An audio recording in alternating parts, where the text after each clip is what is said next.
Bismillahirrahmanirrahim. Assalamualaikum warahmatullahi wabarakatuh. Alhamdulillahi rabbil alamin. Wabihi nasta'in. Allahumma salli wa sallim ala sayyidina wa maulana Muhammadin wa ala alihi wa sahbihi ajma'in. Amma ba'du. Faqad qala Allah ta'ala fil Qur'anil Karim. A'udzu billahi minasyaitonir rajim. Huwallazi yusalli 'alaikum wa malaikatuhu liyukhrijakum minadh dhulumati ilan nur wa kana bil mu'minina rahima.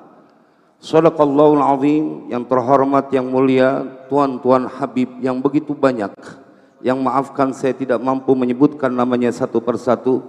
Terkhusus saya ingin memberikan penghormatan buat Al-Mukarram guru mulia kita Al-Habib Ahmad bin Sayyidil Walid Al-Habib Ali bin Abdurrahman As-Segaf dan seluruh keluarga beliau yang semoga terus diberikan keberkahan oleh Allah Jalla Jalaluh. Jemaah, pagi ini kita kembali dikumpulkan dalam sebuah ikatan cinta yang direnda oleh tuan guru kita Sayyidil Walid Al-Habib Ali bin Abdurrahman As-Segaf yang kemudian dilanjutkan oleh putra-putra beliau dengan tujuan supaya kita tidak bisa terlepas dari rasa cinta yang sudah terlanjur berada di dalam dada kita, dan supaya kita mencintai baginda Rasulullah bukan hanya di dunia ini tetapi juga nanti kumpul di yaumil qiyamah. Sayyidil Walid seakan ingin menginginkan kepada kita semuanya untuk sampai kepada sebuah rasa cinta yang diceritakan oleh Allah di dalam Al-Quran, yang merasuk ke dalam jiwa mereka yang hanyut dalam samudra cinta kepada baginda Rasulullah sallallahu alaihi wasallam. Kita tidak bisa membantah karena Allah memuji mereka. Wala 'alal ladzina idza ma atauka litahmilahum qulta la ajidu ma ahmilukum alaihi tawallau wa a'yunuhum tafidu minad dam'i hazanan alla yajidu ma yunfiqun. Inilah orang-orang yang diceritakan oleh Allah di dalam Al-Quran. Kendati pun urusannya bertaruh nyawa, saat itu dalam perang Tabuk mereka tidak ingin jauh dari baginda Rasulullah. Dan Allah yang bercerita, saat mereka datang kepadamu ya Muhammad untuk diajak ikut serta dalam perang, dalam kilatan pedang, bertaruh nyawa, tetapi mereka meminta kepadamu untuk diajak. Qul la ajidu ma ahmilukum alaih. Engkau berkata bahwa aku tidak memiliki sesuatu yang membawa kalian ke dalam medan perang itu, padahal bertaruh nyawa. Kekuatan cinta melewati batas logika. Jemaah sekalian yang berbahagia, apa yang kemudian diceritakan oleh Allah? Tawallau wa a'yunuhum tafidu minad dam'i hazana. Mereka kemudian berpaling dan bercucuranlah mereka punya air mata. Karena apa? Cinta kepada baginda Rasulullah. Kebayang kita bagaimana kualitas baginda Rasulullah di hati para sahabatnya, dan sekarang merasuk ke dalam jiwa kita, ditanamkan oleh Sayyidil Walid Al-Habib Ali bin Abdurrahman As-Segaf, diteruskan oleh putra-putra beliau. Semoga ikatan ini terus menjadikan kita dalam satu kata, cinta kepada baginda Rasulullah dan semua keturunannya. Jemaah, dalam kitab Ihya bahkan ada sebuah kisah yang membuat malaikat hands up, angkat tangan.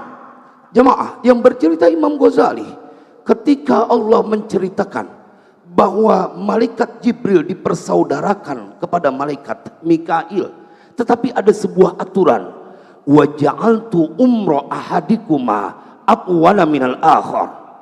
Tetapi ada aturannya, salah satu dari kalian umurnya lebih pendek, maka ditanya oleh Allah, siapa yang mau berkorban untuk saudaranya? Malaikat Jibril dan Mikail, dan kita temukan dalam kitab Ihya keduanya tidak mau berkorban. Lalu kemudian Allah tegur, apakah kalian tidak mau belajar kepada Ali bin Abi Thalib yang beliau tidur di atas tempat tidur Nabi, bertaruh nyawa, jemaah, demi untuk melihat sang kekasih selamat dari kejahatan banyak orang. Sallu ala Nabi, sallu ala Nabi. Maka itu apa yang akan kita dapatkan? Hadratus Syekh Mbah Yai Hashim Asy'ari punya kitab An-Nurul Mubin fi Mahabbati Sayyidil Mursalin. beliau menceritakan satu pasal khusus, bisyarah min thawabi man ahabban nabiyya sallallahu alaihi wasallam. Beliau ingin meyakinkan dari awal, kalau kita membaca itu kitab, dibuat meleleh kita punya mata, nggak kuat nahan tangis karena betapa cintanya Hadratus Syekh Mbah Yai Hasyim Asy'ari kepada baginda Rasulullah dan seluruh dzurriyyahnya. Beliau sampaikan, engkau yang mencintai baginda Rasulullah dan semua keturunannya adalah orang-orang yang diperbincangkan di dalam Al-Quran. Tak cukup dunia buat mereka yang hadir di Majlis Ta'lim Al-Afaf dalam cinta kepada baginda Rasulullah. Nggak cukup duduk kalian berlama-lama dibayar hanya dengan kesenangan dunia, karena yang kita dapati kemuliaan melampaui itu dari lantaran kedudukan baginda Rasulullah. Bagian akhir, jemaah, saya ingin memotivasi kita bahwa tidak akan kita menjadi orang yang susah kalau punya cinta kepada baginda Nabi. Ada satu kitab namanya Hadaikul Aulia, Tuan Syekh Ibnul Mulakin, bercerita tentang seorang yang dalam target raja kudu mati. Musuhnya nggak tanggung-tanggung, raja kudu mati. Anna rajulan haraba minas sultan, dia lari dari raja. Dan siapa yang bisa melawan raja saat itu? Semua dia punya, tetapi jemaah, dia punya satu keyakinan, bukan sekedar cinta, bahwa tidak mungkin dikecewakan. Ketika kemudian diceritakan dalam kitab itu, wa khatta fil ardi khattan wa sammahu qabran nabi, dia bikin sebuah garis di tanah dan kemudian dia namakan ini adalah kuburan Nabi. Wa tatahhara wa shalla indah wa shalla alaihi alfa marrah. Yang dilakukan setelah dia menggaris kuburan wa sammahu qabran nabi, kemudian dia bersuci, dia sholat di situ dan dia baca sholawat kepada kanjeng Nabi 1000 kali. Seraya kemudian beliau berdoa, Allahumma inni ja'altu hadal qabra syafi'i ilaik. Ya Allah, sesungguhnya aku menjadikan kuburan ini menjadi perantara aku kepadamu.